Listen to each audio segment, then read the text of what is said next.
You don't put beans in chili. Well, I mean, in this one, we are.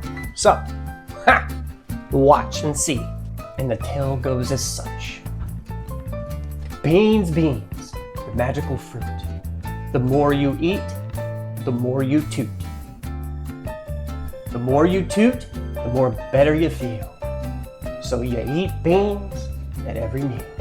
So while we wait on the beans to get ready, I want to show you what the base of this recipe is going to be about.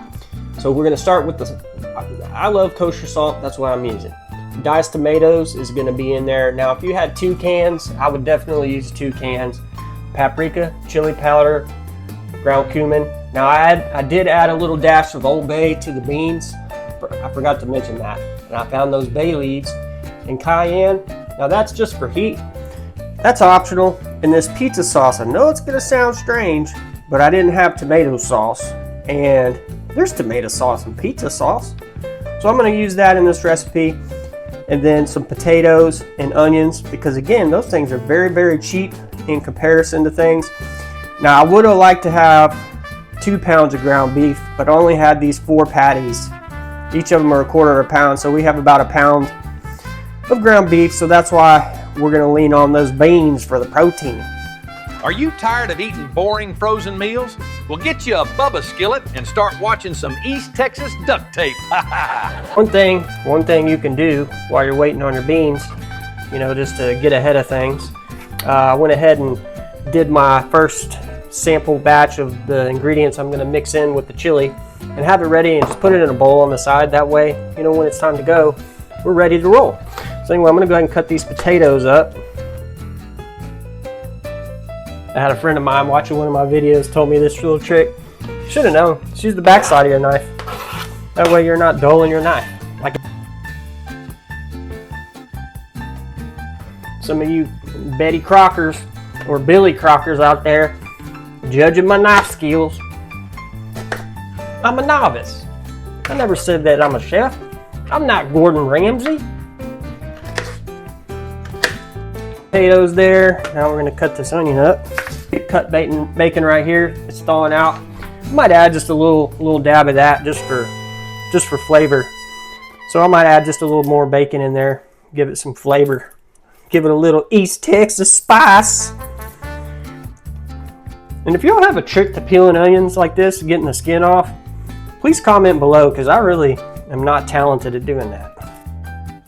Seen this guy do this fancy thing. See if we can do it where he doesn't cut all the way through. Let's see.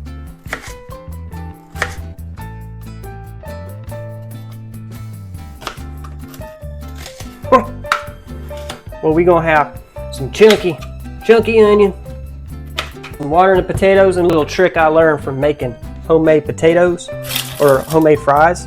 If you put some ice in there, and when we put it in the fridge, these are going to crisp up way easier whenever we're sauteing them with the meat and with the onion and everything before we add it to the beans. Little fun fact for you. We're going to put her in the fridge, and we'll see you in a little bit. I'm not line dancing at the nightclub. I'm making 1-pan meals on my Bubba skillet, and they are delicious. Sauteing time. And just so you know, just like I talk about in my other videos, we want to warm this baby up. While we're waiting on that pan to preheat, I just want to kind of show you what all we got. So these were the patties, right? So these were like frozen, uncooked burger patties. And what I like to do is I just, put them in a bag, and then I actually had, this is about 4 slices of bacon, and I'm just gonna kind of just, see, so it starts out as a patty, and then now we got ground beef and mixed in there with some bacon. So this is what we're gonna use to cook on the pan. So, and like I said earlier, these were the potatoes that were in the fridge with the ice. So I'll actually drain the water before I add it in there. So, but the first thing when we do everything is we're going to add this ground beef and the onions. And one thing I forgot to mention was minced garlic. So I have some of that, some people call it jarlic. Yeah. So we're going to add some jarlic to the pan, Anyway. So that's what we're gonna do. You watch the Cast Iron 101 videos, you should remember when we know when this pan's ready. A little bit of water. Oh yeah, she's ready. So now, put that slab of bacon, or I'm sorry, slab of butter. So sorry about that. I was having some microphone issues. I got butter on my microphone. So, yeah, butter on the microphone. That's not good. All right, so we're gonna go ahead and put this ground beef and bacon. Put those in here. And if you don't have a bag like this, I mean, this was just the last of those patties. That's what we had. If you don't have those, now we're gonna add those onions. Gotta get Harry in the mix. What's up, guys? He was taking a nap. Those beans put him out. So. My mama was a real smart lady, and she said life's like a Bubba skillet. You season it for years. Anyway, so basically we're gonna do this. Put some of that garlic, as people say, because I mean, not everybody's got a garden out back, and when you're trying to save money. So there's 1 clove, 2 clove. Ooh, you can only smell this. All right, so we're gonna get her all mixed. In fact, just to be safe, we're gonna use a different spoon. Let's see, it's called the Marauders Map. Marauders Map. Part of that Harry Potter series. I'm not really sure what the Marauders Map is because I'm not a Harry Potter guy. He just kind of joined the party by accident in one of my videos. So, you know, he's been with us since the beginning. So, this is an example of cast iron cooking of what not to do right now. Get that skillet hotter. When I am doing yoga, I use my Bubba skillet and wax on and wax off. Ah, how peaceful this is. Look at this meat. It's browning up real nice. Can you hear that sizzle? Yeah. And I don't know if y'all have these. I'll put a link in the description. These little silicone lodge handle pot holder deals. These are a game changer because depending on the design of your cast iron skillet, most of them get hot on the side. So then you got to grab a towel. And if you're using a gas stove like I am, you got to be careful because if you use a towel or a pot holder, sometimes a flame gets under there. I've actually burned a couple before, not paying attention. Okay, so we're going to go ahead and call this ready. We're going to go ahead and add all this goodness to them there beans. Get in there, feller. Okay. Now, put that back. It's not every day you find an oven in the middle of the kitchen, but when I do, it just makes you want to cook on my Bubba skillet. Now we're going to put these potatoes in here. Woo-wee! Oh.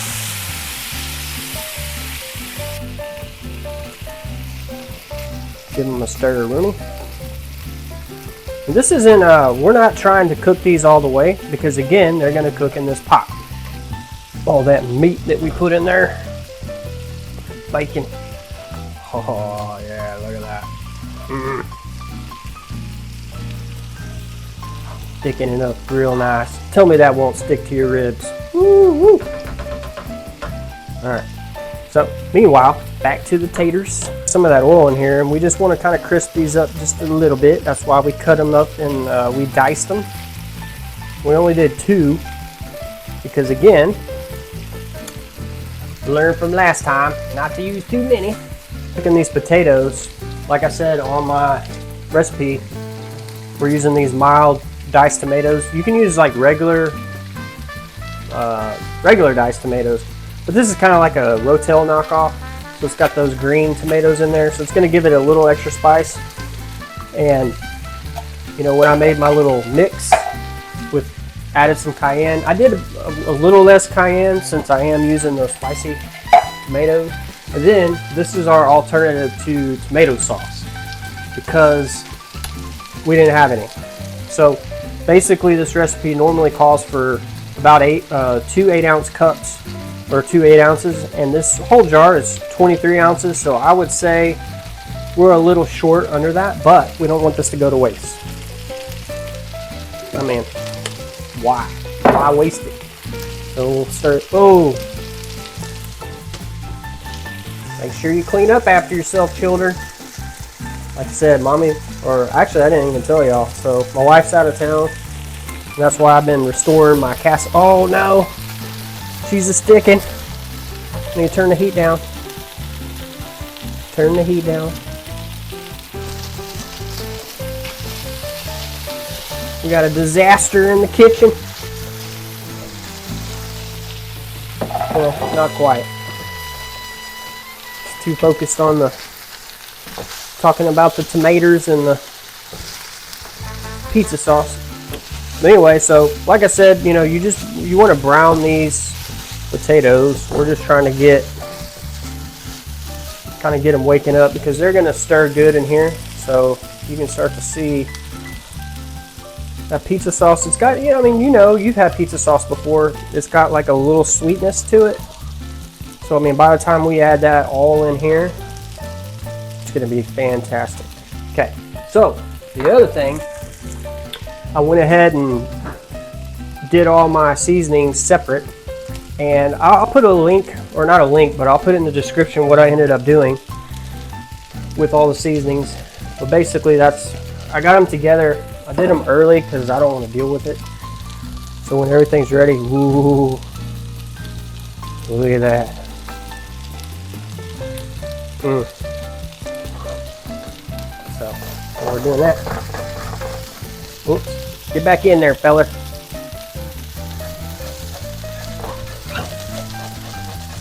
Okay, so we need a little more oil. That should help us.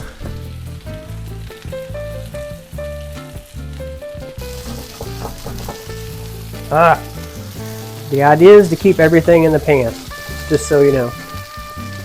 When you're playing this game, that's what you're supposed to do. These potatoes wakened up a little bit. So I know this is the weirdest chili kind of looking chili that you ever seen.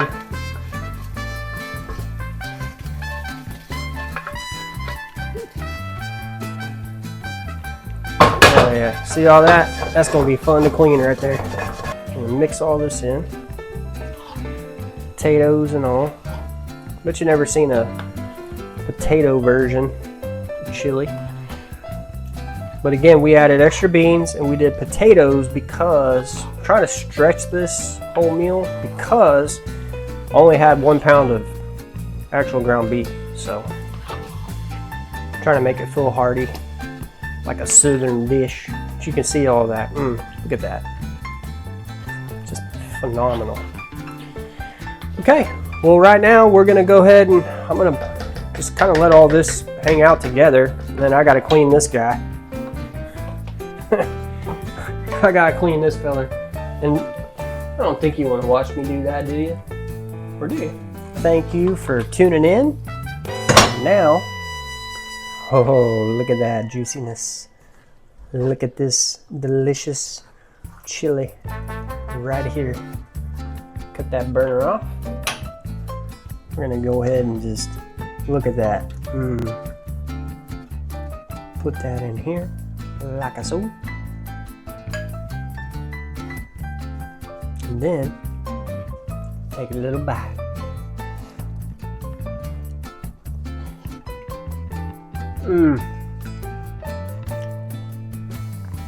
Boy howdy, right there.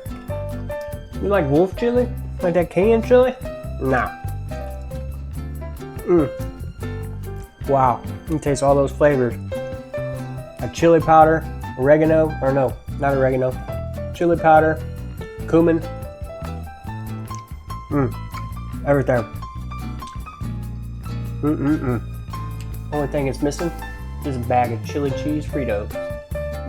Make a Frito pie with this? See all that? Think of how many chili pies you can make out of that. Or Frito pies, I should say. Alright, anyway, talk at you later. Because I gotta finish this up.